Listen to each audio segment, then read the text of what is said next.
Y también tenemos, por ejemplo, los sitios web, que esto ya es información, son fuentes de información ya concretamente sacadas o obtenidas directamente de Internet, como los blogs también, interviene el Internet, los podcasts, las redes sociales, que también son, estas las podemos consultar, pues prácticamente la única manera de consultar las redes sociales es utilizando el Internet. El correo electrónico, por ejemplo, también, ¿no? Entonces vean ustedes cómo estas fuentes de información que se apoyan en tecnologías de información como Internet son también importantes para allegarnos, de la información que necesitamos para llevar a cabo nuestra investigación. Ajá. Pero después también tenemos, y esto ya está más relacionado con nuestra área de conocimiento, nuestro campo de conocimiento, que es el derecho. También son fuentes de información las leyes, constituciones, reglamentos, sentencias, criterios. Por ejemplo, también los criterios son fuente de información, ya sea que los encontremos en una sentencia, en una resolución, o tal vez los encontremos como producto de un análisis o de un seminario, de un congreso, etcétera. También los criterios pueden ser fuentes de información, contratos o convenios, ¿no?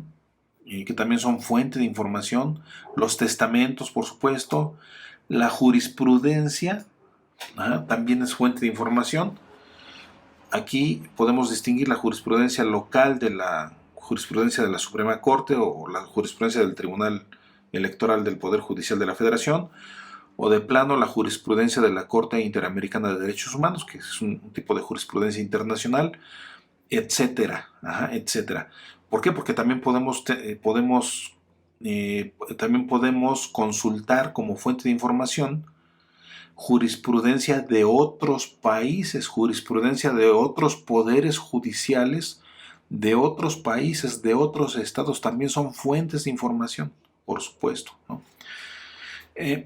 También las opiniones consultivas, que son muy ilustrativas, ¿no? Que son opiniones o consideraciones fuera de juicio que emite la Corte Interamericana de Derechos Humanos, que también eh, son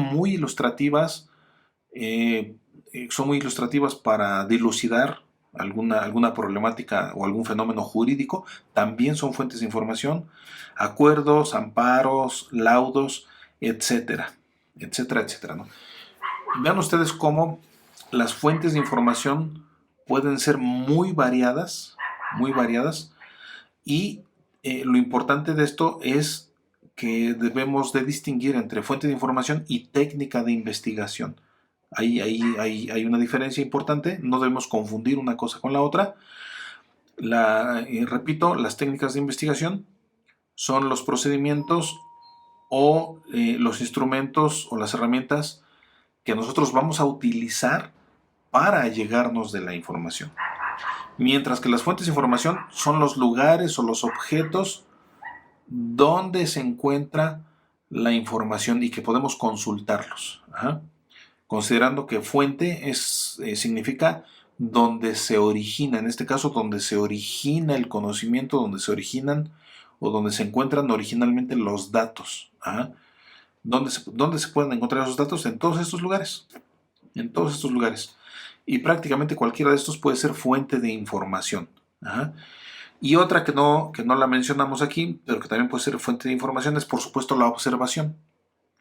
La observación también es una fuente de información, pero también es una técnica. Ojo con esto. También es una técnica.